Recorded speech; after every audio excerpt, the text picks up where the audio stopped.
बिस्मिल्लाहिर्रहमानिर्रहीम। अस्सलाम वालेकुम डियर स्टूडेंट्स। लेक्चर नंबर 4 में आज का हमारा टॉपिक है elastic limits and yield strength. इससे पहले बेटा हमने स्ट्रेस की डेफिनेशन देखी थी, स्ट्रेन की टाइप्स इसकी पढ़ी थी और कल हमने एक प्रॉपर्टी पढ़ी थी modulus of elasticity.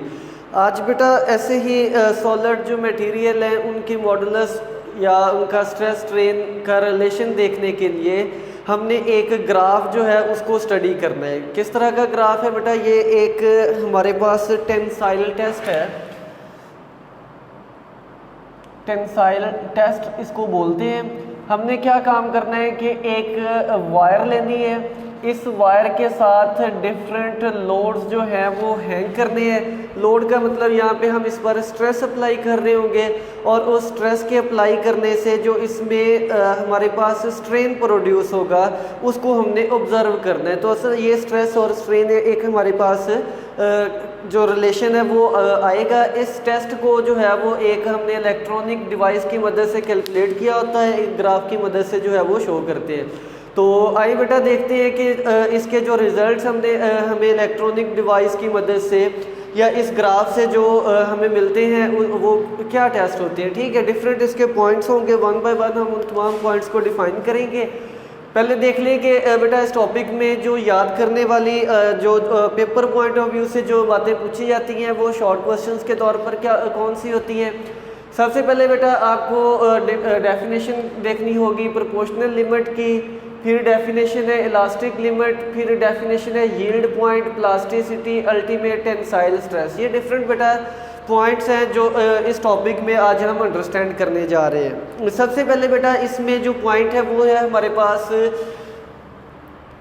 Proportional limit. बेटा वो कहता है कि इनिशियली जब हम इस स्ट्रेस पर इस वायर पर ये लोड जो है वो हम अप्लाई करते हैं, इस पर हम स्ट्रेस अप्लाई करते हैं, तो स्ट्रेस के अप्लाई करने से इसमें स्ट्रेन जो है वो प्रोड्यूस होगा। अब बेटा इस इनिशियली जो है वो हमने देखा इस ग्राफ की मदद से कि यहाँ पे हमारे पास स्ट्रेस है। इनिशियली बेटा अगर मैं O से पॉइंट A तक देखूं, O से A तक अगर मैं देखता हूं तो ग्राफ में मेरे पास एक स्ट्रेट लाइन आती है। स्ट्रेट लाइन का क्या मतलब होता है? स्ट्रेट लाइन का मतलब होगा कि हमारे पास O से A पॉइंट तक स्ट्रेस और स्ट्रेन एक दूसरे के क्या होंगी? डायरेक्टली प्रोपोर्शनल होंगी। मतलब कि इनिशियली जितना हम इस पर स्ट्रेस अप्लाई करेंगे उतना ही इसमें बेटा क्या चीज़ प्रोड्यूस होगा? स्ट्रेन जो है वो प्रोड्यूस हो जाएगा। तो बेटा till it reaches at point A, मतलब यहाँ तक A पॉइंट तक देखें तो हमारे पास स्ट्रेट लाइन है, इसके बाद जो स्ट्रेट लाइन है वो स्ट्रेट नहीं रहती, ठीक है, चेंज हो जाती है, बेंट हो जाती है। तो A पॉइंट तक बेटा हमने क्या देखा है?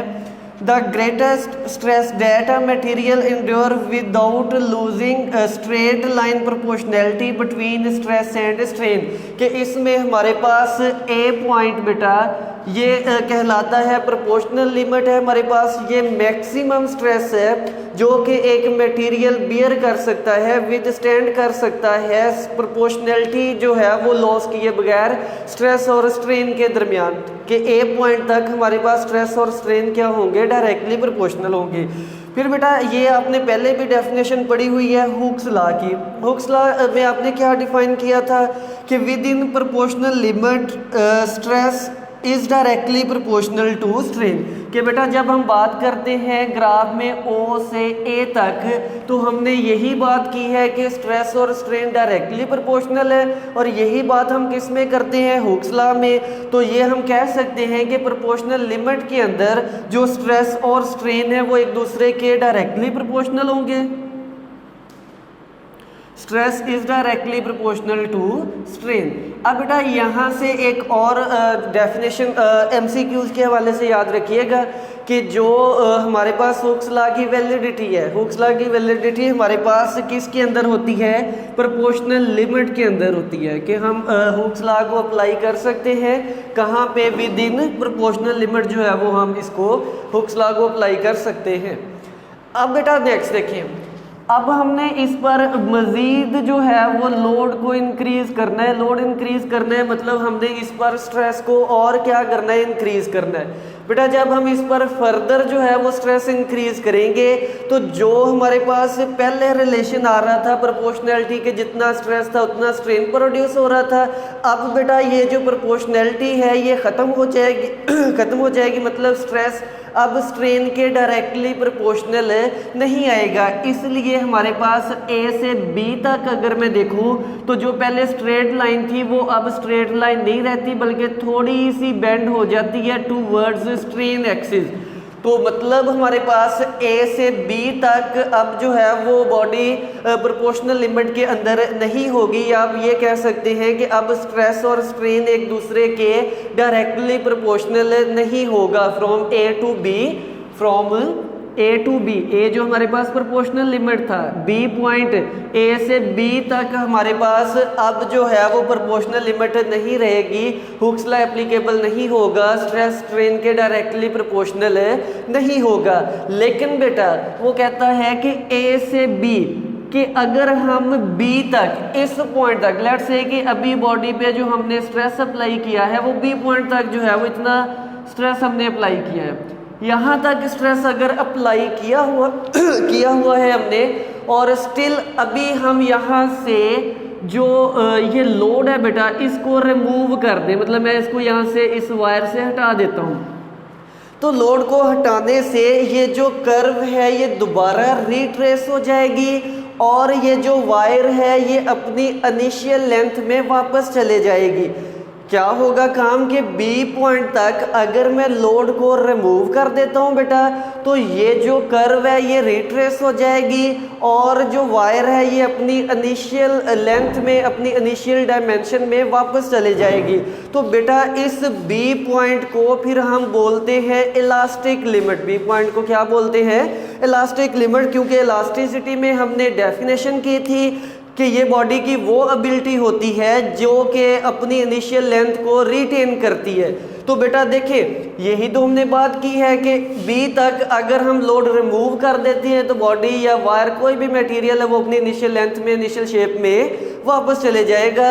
अब बेटा इस पॉइंट को हम डिफाइन करते हैं, देखिएगा वो कहता है फ्रॉम O टू B कि O से B तक जहाँ पे भी आप चले जाएंगे बाय रिमूविंग लोड को अगर रिमूव कर दें द कर्व विल रिट्रेस, जो कर्व है वो दोबारा क्या हो जाएगी? रिट्रेस हो जाएगी and material will return to its initial length, और जो वायर है, जो मटेरियल है वो अपनी इनिशियल लेंथ में क्या हो जाएगा? वापस चला जाएगा। तो ये बिहेवियर क्या कहलाता है बेटा? इलास्टिसिटी कहलाता है हमारे पास। और ये जो B पॉइंट है फिर हम इसको क्या बोलेंगे? Elastic limit. The value of stress eight point B, stress की वैल्यू को B पॉइंट पर हम क्या बोलते हैं? इलास्टिक लिमिट बोलते हैं। सिग्मा E से इसको रिप्रेजेंट करते हैं, ठीक है।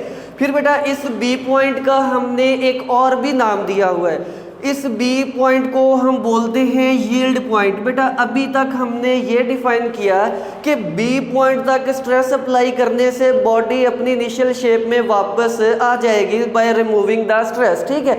या बेटा हम ये भी तो कह सकते हैं कि अभी तक बॉडी जो है वो परमानेंटली डिफॉर्म्ड नहीं हुई, मतलब कि पढ़िएगा the point on the curve behind which permanent deformation occurs. B तक हमने कहा है कि बॉडी स्ट्रेस को रिमूव करने से अपनी इनिशियल लेंथ में वापस चले जाएगी। इसको हम दूसरी तरह से ये कह सकते हैं कि अगर हम B पॉइंट से स्ट्रेस को बढ़ा देंगे, B पॉइंट लिमिट है ना हमारे पास, अगर B पॉइंट से स्ट्रेस को हमें और इंक्रीज कर दूंगा तो बॉडी अपनी इनिशियल लेंथ में वापस नहीं आएगी। या हम कह सकते हैं कि बॉडी परमानेंटली क्या हो जाएगी? चेंज हो जाएगी।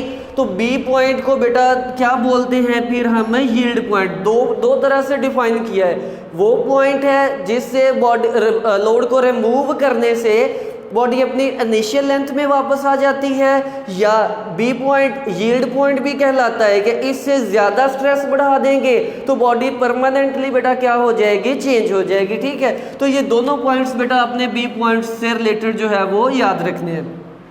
Point B is called yield point. अब बेटा नेक्स्ट है, इसके बाद हमारे पास जो हमने डिफाइन करनी है वो है प्लास्टिसिटी। अब बेटा देखिएगा कि हमने कहा था कि अगर हम इलास्टिक लिमिट से जो है वो इंक्रीज कर देते हैं यहाँ बी, यहाँ तक था बी पॉइंट। अब हमने लोड को फर्दर जो है स्ट्रेस को फर्दर इंक्रीज करना है बेटा। अगर बी पॉइंट को क्रॉस करेंगे तो बॉडी क्या हो जाएगी बेटा, परमानेंटली डिफॉर्म्ड हो जाएगी, क्योंकि अभी हम बोल के आए हैं कि यील्ड पॉइंट को क्रॉस करेंगे तो बॉडी अपनी जो है वो परमानेंटली क्या हो जाएगी, डिफॉर्म हो जाएगी। फॉर एग्जांपल कोई भी वायर है आपके पास, आप उस पर इतना स्ट्रेस अप्लाई कर दें, इतना स्ट्रेस अप्लाई कर दें कि उसकी लेंथ में इलोंगेशन हो गई है, लेंथ में इजाफा हो गया है, और जो वायर है वो अपनी इनिशियल जो कंडीशन है, अपनी इनिशियल लेंथ है, उसमें वापस नहीं आ रही। तो मतलब उस पर जो स्ट्रेस अप्लाई हुआ है वो यील्ड पॉइंट से क्या हो चुका है, ज़्यादा हो चुका है। अब बेटा इसी बिहेवियर को बोलते हैं प्लास्टिसिटी। देखिएगा कि अगर यील्ड पॉइंट से स्ट्रेस मैंने फर्दर इंक्रीज किया, if the stress is increased beyond yield stress the specimen becomes permanently changed, कि कोई भी ऑब्जेक्ट है, स्पाइसमैन है, वो परमानेंटली बेटा क्या हो जाता है, चेंज हो जाता है, and does not reach original shape, और वो अपनी ओरिजिनल शेप में वापस नहीं आता। और डायमेंशन शेप कह लें, डायमेंशन में लेंथ आ जाएगा कि वो अपनी लेंथ में वापस नहीं आता after the stress is removed. बेटा बी पॉइंट तक मैंने कहा था इलास्टिक लिमिट है, स्ट्रेस रिमूव कर दे, बॉडी अपनी इनिशियल शेप में लेंथ में वापस आ जाएगी। लेकिन बी पॉइंट से अगर फर्दर मैं जो स्ट्रेस है उसको इंक्रीज करूंगा, तो अब अगर मैं स्ट्रेस रिमूव भी कर देता हूं तो बॉडी अपनी इनिशियल स्टेट में, इनिशियल डायमेंशन में वापस नहीं आएगी। बॉडी का ये बिहेवियर क्या कहलाता है बेटा, प्लास्टिसिटी कहलाता है, और ये इसकी डेफिनेशन है। और इसको आप कह सकते हैं कि पॉइंट बी से सी तक, बी से सी तक जो बॉडी का बिहेवियर है, इसमें बॉडी परमानेंटली डिफॉर्म हो चुकी है। बी से सी तक आप किसी भी पॉइंट तक स्ट्रेस को रिमूव कर दें, बॉडी लेंथ अपनी इनिशियल लेंथ में वापस नहीं आएगी। लेकिन अभी भी बेटा आपने बात याद रखनी है, मैंने एक जो भी स्टील वायर, कॉपर वायर ली हुई है, अभी तक वो परमानेंटली डिफॉर्म हो चुकी है, लेकिन अभी तक वो ब्रेक डाउन नहीं हुआ, मतलब वायर अभी तक टूटी नहीं है। स्ट्रेस के अप्लाई करने से उसकी लेंथ तो बढ़ चुकी है, लेकिन वायर अभी टूटी नहीं है। ये आपने याद रखना है, परमानेंटली डिफॉर्म हो चुकी है बी से सी तक, लेकिन अभी तक उसका ब्रेक डाउन नहीं हुआ। अब बेटा हम नेक्स्ट जो है वो पॉइंट पढ़ने जा रहे हैं, वो है अल्टीमेट टेंसाइल स्ट्रेस। बेटा देखिए बी से सी तक बॉडी परमानेंटली डिफॉर्म्ड है, लेकिन अभी तक ब्रेक डाउन नहीं हुआ। बेटा ये जो सी पॉइंट है, ये सी पॉइंट इसका मैक्सिमम पॉइंट है कि इससे ज़्यादा अगर मैं स्ट्रेस को बढ़ा दूंगा, ये यहाँ तक आ गया था सी पॉइंट, कि अब अगर इससे ज़्यादा बेटा मैं स्ट्रेस बढ़ा दूंगा तो फिर मेरे पास किसी भी पॉइंट पर जो है वो वायर ब्रेक डाउन हो जाएगा, वायर जो है वो टूट जाएगी। तो सी पॉइंट को हम इस तरह से कह सकते हैं कि ये उस वायर की स्ट्रेंथ है, ये उस वायर की क्या है, स्ट्रेंथ है, कि वो मैक्सिमम कितना लोड बियर कर सकती है, मैक्सिमम कितना स्ट्रेस जो है वो बियर कर सकती है। इसको बोलते हैं अल्टीमेट टेंसाइल स्ट्रेस। यूटीएस से इसको बेटा लिखते हैं, पढ़िएगा, it is the maximum stress. ये क्या होता है, मैक्सिमम स्ट्रेस होता है that a material can withstand, जिसको कोई मटेरियल विदस्टैंड बर्दाश्त कर सकता है, एंड कैन बी रिगार्डेड, और हम इसको कह सकते हैं as nominal strength of the material. और इसको हम क्या कह सकते हैं कि ये मटेरियल की क्या है बेटा, स्ट्रेंथ है। जितना नॉमिनल जो अल्टीमेट टेंसाइल स्ट्रेस पॉइंट उसका दूर होगा, हम कह सकते हैं वो उतना ज़्यादा स्ट्रेस क्या कर सकता है, बियर कर सकता है विदाउट बीइंग ब्रेक डाउन।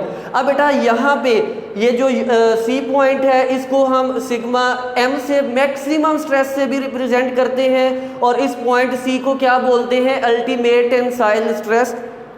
सादा अल्फाज में याद रखना है कि ये मैक्सिमम स्ट्रेस है जो कि मटेरियल टूटे बगैर जो है वो उसके साथ रह सकता है। अभी तक उसकी लेंथ में इजाफा हो चुका है, परमानेंटली डिफॉर्म हो चुकी है, लेकिन अभी तक उसका ब्रेक डाउन नहीं हुआ। सी के बाद जो है उसका ब्रेक डाउन जो है वो स्टार्ट होगा, और उस पॉइंट को बोलेंगे फ्रैक्चर स्ट्रेस। बेटा सी को क्रॉस करके हम कहाँ पे आए हैं, डी पे। जब हम किसी की नॉमिनल स्ट्रेंथ से आगे जाएंगे तो किसी भी पॉइंट पे अब वो वायर का क्या हो जाएगा, ब्रेक डाउन हो जाएगा, तो उस पॉइंट को हम क्या बोलेंगे, फ्रैक्चर स्ट्रेस बोलेंगे। तो देखिएगा once point C corresponding to UTS. C point को हमने किसका नाम दिया था? अल्टीमेट टेंसाइल स्ट्रेस का, कि अल्टीमेट टेंसाइल स्ट्रेस से अगर हम क्रॉस करेंगे is crossed the material breaks at point D, तो मटेरियल जो है वो पॉइंट डी पर क्या हो जाता है? ब्रेक हो जाता है, रिस्पॉन्डिंग फ्रैक्चर स्ट्रेस, और इस पॉइंट को बेटा हम क्या बोलते हैं? फ्रैक्चर स्ट्रेस बोलते हैं। ठीक है, तो ये बेटा इसकी डेफिनेशंस है, छोटे छोटे पॉइंट्स है, आप लोग तैयार करेंगे एज इट इज। पेपर में बार बार इस चैप्टर से जो इस टॉपिक में से जो है वो शॉर्ट क्वेश्चंस पूछे जाती हैं। लास्ट में बेटा ये दो डेफिनेशंस है, हमने इसी बिहेवियर इलास्टिक लिमिट और यील्ड पॉइंट को लेके मटेरियल्स को दो टाइप्स में, टू कैटेगरीज में डिवाइड किया हुआ है। एक है हमारे पास डक्टाइल सब्सटेंसेस और एक मेरे पास टाइप आ जाती है ब्रिटल सब्सटेंसेस। बेटा देखिए ये जो मैंने ग्राफ बनाया है ये एक डक्टाइल सब्सटेंस का है। ठीक है, डक्टाइल वायर है मेरे पास। अब बेटा इसमें क्या हो रहा है? प्रोपोर्शनल लिमिट है, इलास्टिक लिमिट है, इलास्टिक लिमिट के बाद परमानेंट डिफॉर्मेशन है, प्लास्टिसिटी है, और फिर उसके बाद जाके जो है वो फ्रैक्चर आता है। तो मतलब ऐसा मटेरियल, ऐसी वायर जो कि परमानेंटली भी डिफॉर्म्ड होती है, ऐसे मटेरियल्स को बोलते हैं डक्टाइल सब्सटेंसेस। ऐसे मटेरियल्स को क्या बोलते हैं? डक्टाइल सब्सटेंसेस, जो कि इलास्टिक लिमिट गुजरने के बाद, क्रॉस होने के बाद परमानेंटली डिफॉर्म्ड होती हैं। क्या होती हैं? परमानेंटली डिफॉर्म होती हैं। उसके बाद क्या होता है? उनका ब्रेकडाउन होता है। जबकि दूसरे कौन से हैं? Brittle substances. ब्रिटल सब्सटेंसेस क्या होंगे बेटा? कि इलास्टिक लिमिट रीच करेंगे, उसके बाद फौरन क्या हो जाएंगे? ब्रेकडाउन कर जाएंगे। वो सब्सटेंसेस क्या कहलाएंगे? Brittle substances. में एग्जांपल देता हूँ बेटा, कॉपर वायर ले, आप उस पर स्ट्रेस अप्लाई करते जाएं। ठीक है, इलास्टिक लिमिट क्रॉस होगी, वायर जो है वो परमानेंटली डिफॉर्म्ड हो जाएगी, आप स्ट्रेस लगाना छोड़ देंगे, जो लेंथ है वो, जो कॉपर वायर है वो अपनी इनिशियल लेंथ में वापस नहीं आएगी, मतलब वो प्लास्टिसिटी में है अब। ठीक है, लेकिन अब आप एक ग्लास लें, ग्लास रॉड लें, आप उस पर स्ट्रेस अप्लाई करें, या तो वो इलास्टिक लिमिट में रहेगा, स्ट्रेस आप अप्लाई करेंगे, स्ट्रेस रिमूव करने के बाद बॉडी अपनी इनिशियल शेप में आएगी। अगर आप इलास्टिक लिमिट से ज़्यादा स्ट्रेस अप्लाई करेंगे तो इलास्टिक लिमिट क्रॉस होने के बाद वो जो ग्लास है वो ब्रेक डाउन कर जाएगा, मतलब विदाउट बीइंग इन प्लास्टिसिटी, वो इलास्टिक लिमिट को क्रॉस करने के बाद फौरन से उसका क्या हो जाएगा? ब्रेक डाउन हो जाएगा। तो ऐसे सब्सटेंसेस क्या कहलाएंगे? Brittle substances. अब बेटा ये एमसीक्यूज के लिए एमडी कैट में ये पॉइंट आया भी है कि इसको अगर हम ग्राफ की मदद से रिप्रेजेंट करें डक्टाइल सब्सटेंसेस का, तो ये ग्राफ है, प्रोपोर्शनल लिमिट है, इलास्टिक लिमिट है, प्लास्टिसिटी, फिर फ्रैक्चर है। अब अगर ब्रिटल सब्सटेंसेस की बात करें तो प्रोपोर्शनल लिमिट है बेटा, इसके बाद यहाँ पे आ जाएगा इलास्टिक लिमिट आ जाएगी। अब इलास्टिक लिमिट के बाद फर्दर जो है वो ग्राफ ड्रा नहीं होगा, क्यों? क्योंकि अभी तो हमने कहा है बेटा कि ब्रिटल सब्सटेंसेस जो है वो प्लास्टिसिटी में लैंड नहीं करेगी, इसलिए इलास्टिक लिमिट के फौरन बाद इनका क्या हो जाएगा? ब्रेक डाउन हो जाएगा। तो ऐसे सब्सटेंसेस को हम क्या बोलेंगे? Brittle substances. अब बेटा इसकी एग्जांपल्स जो है वो आपने याद रखनी है। डक्टाइल में लेड कॉपर आ जाता है, ब्रिटल में मेरे पास क्या आ जाती है? ग्लास आ जाता है, हाई कार्बन स्टील आ जाता है इसमें। ठीक है, ये बुक की बेटा एग्जांपल्स हैं, ये आपने याद रखनी है। एमसीक्यूज में वो एग्जांपल, ये जो टाइप एग्जांपल है इसकी नाम पूछ के वो टाइप पूछ सकता है कि ये डक्टाइल सब्सटेंसेस है या ब्रिटल सब्सटेंसेस है, तो इसको आपने अच्छे से देख लेना।